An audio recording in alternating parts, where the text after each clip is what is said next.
बिस्मिल्लाहिर्रहमानिर्रहीम अस्सलाम वालेकुम। प्रीवियस लेक्चर में हमने फ्लूइड फ्लो पढ़ा था। आज हम पढ़ने जा रहे हैं इक्वेशन ऑफ कॉन्टीन्यूटी। सबसे पहले इसकी डेफिनेशन देखें। For an ideal fluid the product of cross sectional area of the pipe and the fluid speed at any point along the pipe is a constant. Ideal fluid के अंदर जो product होता है area का और velocity का, ये equal to constant आता है। ठीक है, ये कांस्टेंट रहता है। इसको हम फर्दर प्रूव भी करेंगे। ये डेफिनेशन होगी। सेकंड डेफिनेशन इसकी है for an ideal fluid the volume flow पर सेकेंड ऑफ द फ्लूइड, या इसको सिंपली फ्लो रेट भी कहा जाता है, is always constant.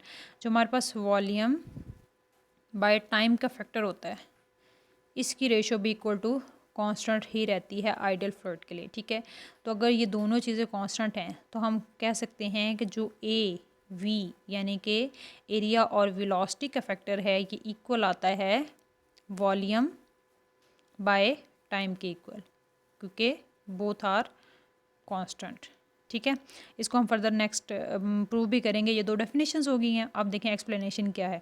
Consider the fluid flowing through the non uniform pipe है। नॉन यूनिफॉर्म पाइप का क्या मतलब है, देखें कि इस पॉइंट पे अगर थोड़ा आप गौर करें कि यहाँ पे एरिया क्या है, स्मॉल है। ठीक है, यहाँ पे एरिया मैक्सिमम है। अगर एरिया यहाँ पे स्मॉल है तो यहाँ पे वेलोसिटी क्या हो जाएगी, मैक्सिमम हो जाएगी। यहाँ पे वेलोसिटी क्या हो जाएगी, मिनिमम हो जाएगी। ठीक है, तो इस पॉइंट के जो इसको हम लोअर पॉइंट कह देते हैं, इसको हम अपर पॉइंट कह देते हैं। ठीक है, तो लोअर पॉइंट का जो डिस्प्लेसमेंट है, ठीक है, हमने ना पैच बना लिया। यहाँ से यहाँ तक ये पैच बन गया है, यहाँ से यहाँ तक ये पैच बन गया। ये दोनों पैच एक दूसरे के इक्वल हैं। तो इस पैच का ये जो लोअर पैच है, इसका डिस्प्लेसमेंट डेल्टा x1 हो जाएगा। जो अपर पैच है उसका डिस्प्लेसमेंट को हमने डेल्टा x2, क्योंकि देखें यहाँ से यहाँ तक आने के लिए वाटर को कुछ टाइम लगेगा। उस टाइम में जो जितना डिस्प्लेसमेंट कवर किया है, अगर तो लोअर पाइप का हम उसको डेल्टा x1 कह देंगे, अगर अपर पाइप का हम उसको डेल्टा x2 कह देंगे। ठीक है, उसके बाद नेक्स्ट देखेंगे the particle in the fluid move along the stream line in a steady state flow as shown in figure.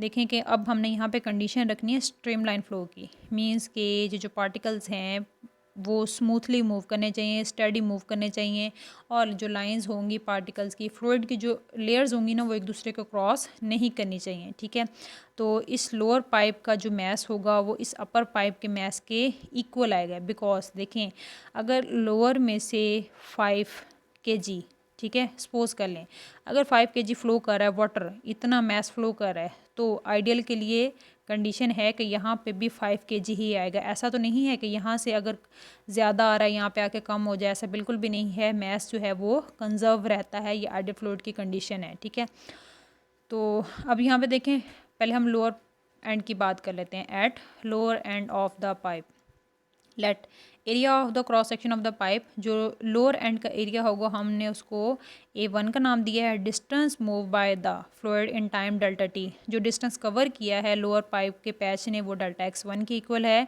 Velocity जो लोअर पाइप की होगी, लोअर एंड की पाइप के लोअर एंड की, वो v1 होगी।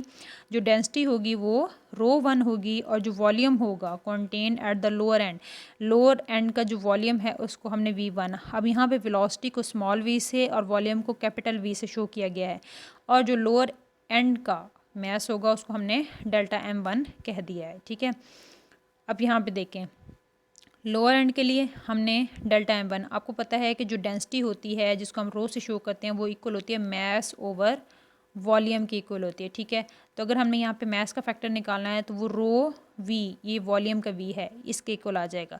तो सिंपली जो लोअर एंड है उसके मैस को हमने डेल्टा m1 कहा है, तो यहाँ पे आ जाएगा ρ1 v1 आ जाएगा। ठीक है, उसके बाद delta m1 is equal to ρ1 as it is, यहाँ पे ρ1 एज इट इज़ आ जाएगा।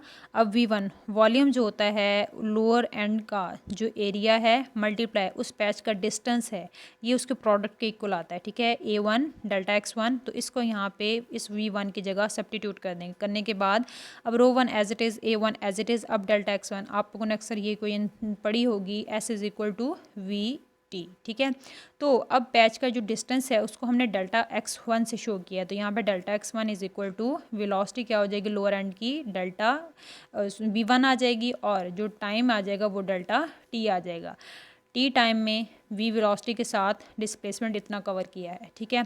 तो इस डेल्टा x1 की जगह क्या आ जाएगा, v1 डेल्टा t आ जाएगा, रो 1 एज इट इज़, ये फैक्टर इसकी जगह प्लेस किया है, ठीक है। Rho 1 as it is, a1 as it is, v1 as it is, delta t as it is.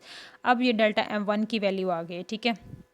अगर हम इसी तरह डेल्टा m2 निकालें तो वो किसके कोल आएगा, रो 2 a2 v2 डेल्टा t, ठीक है। तो ये आ जाएगी अपर एंड की, ये लोअर एंड की इक्वेशन है और ये अपर एंड की इक्वेशन बन जाएगी। अब देखें अपर एंड की अगर बात करें तो अपर एंड पे जो एरिया होगा पाइप का उसको A2 से, जो पैच का डिस्टेंस होगा वो डेल्टा x2 से, जो वेलोसिटी होगी वो v2 से शो की गई और डेंसिटी को रो 2 से और वॉल्यूम को v2 से और मास को डेल्टा m2 से। तो हम इसको सिंपली इस तरह भी लिख सकते हैं, ठीक है। उसी क्वेश्चन को हमने जो डेल्टा m1 है उसको हमने एक्सप्लेन कर दिया है, तो उसी के अकॉर्डिंग हमने जो डेल्टा m2 है उसकी इक्वेशन भी मॉडिफाई कर दी है। अब देखें इन the fluid is incompressible, ideal के लिए हमने कंडीशंस पढ़ी थी कि जो फ्लूइड है वो इनकम्प्रेसिबल होना चाहिए, स्टेडी होना चाहिए। तो अगर ये कंडीशन अचीव कर लेते हैं तो मास क्या रहेगा फ्लूइड का, वो कंजर्व रहेगा, मींस के सेम रहेगा। लोअर एंड पे अगर 5, मैंने आपको एग्जांपल भी दी, सपोज कर लें अगर 5 kg लोअर एंड पे है तो अपर एंड पे भी उतना ही होगा, ना कि वो चेंज हो जाएगा, ठीक है। तो पार्टिकल सेम ही रहेंगे, तो मास क्या हो गया, conserve. The mass that flow into the bottom of the pipe through A1 in time delta t must be equal। वो mass जो कि A1 में डेल्टा t टाइम में मूव कर रहा है, ठीक है, जो mass है वो उस mass के इक्वल होगा जो कि A2 के पॉइंट पे डेल्टा t के अकॉर्डिंग फ्लो कर रहा है, ठीक है। यानी कि कहना ये चाह रहे हैं जो लोअर एंड का मैस है वो अपर एंड के मैस के इक्वल आएगा, बिकॉज मैस क्या है, कंजर्व है। अब हमने डेल्टा m1 की वैल्यू पुट कर दी, डेल्टा m2 की वैल्यू पुट कर दी, यहाँ पे जो डेल्टा t डेल्टा t से कैंसिल आउट हो जाएगा, तो रो 1 a1 v1 आ जाएगा is equal to rho 2 a2 v2 आ जाएगा। अभी किसको इक्वेशन नंबर 3 का नाम दे दिया है। अब इस इक्वेशन को हम क्या कहते हैं, इक्वेशन ऑफ कॉन्टीन्यूटी कहते हैं, ठीक है। इस इक्वेशन को इक्वेशन ऑफ कॉन्टीन्यूटी कह दिया है। तो अगर मैस जो फ्लूइड है वो इनकम्प्रेसिबल है तो डेंसिटी क्या हो जाएगी, कांस्टेंट। तो rho 1 is equal to rho 2 is equal to rho कर दें तो यहाँ पे जब पुट करेंगे इसी इक्वेशन के अंदर, इसी अबव इक्वेशन के अंदर, तो यहाँ पे rho a1 v1 is equal to rho a2 v2 आ जाएगा, रो से कैंसिल हो जाएगा यहाँ पे, ठीक है। तो हमारे पास जो इक्वेशन आ जाएगी a1 v1 is equal to a2 v2। तो इसका मतलब क्या हुआ, देखें कि जो लोअर एंड का एरिया और वेलोसिटी का, लोअर एंड का जो एरिया और वेलोसिटी का प्रोडक्ट है वो अपर एंड के एरिया और वेलोसिटी के इक्वल आया है। इसका मतलब ये हुआ कि एरिया और वेलोसिटी क्या है, ये फैक्टर कांस्टेंट है।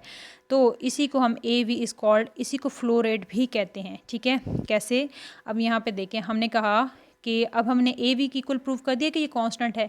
अब AV को हमने वॉल्यूम बाय टाइम की इक्वल भी कहा है कि ये कांस्टेंट है। कैसे, हम इसको डायमेंशनली देख लेते हैं। पहले हम इसका यूनिट निकालते हैं। एरिया का यूनिट होता है मीटर स्क्वायर, वेलोसिटी का यूनिट होता है मीटर पर सेकेंड, ठीक है। तो ये बन जाएगा मीटर क्यूब पर सेकेंड। तो वॉल्यूम का निकालें, मीटर क्यूब आता है, टाइम का सेकंड आएगा, तो ये भी बनेगा मीटर क्यूब पर सेकंड, मींस कि बोथ साइड्स आर इक्वल। तो इसका मतलब है कि जो आइडियल फ्लूइड के लिए जो एरिया और वेलोसिटी होता है, जो लोअर एंड पे होगा वही अपर एंड पे होगा, जो वॉल्यूम और टाइम की रेशियो होगी वही अपर एंड पे होगी, ठीक है। तो इसकी डायमेंशन आप लोगों ने खुद ड्राइव कर लेनी है। यहाँ तक आपका लेक्चर एंड होता है। अगर कोई क्यूरी है तो वो आप लोग पूछ सकते हैं। अल्लाह हाफिज़।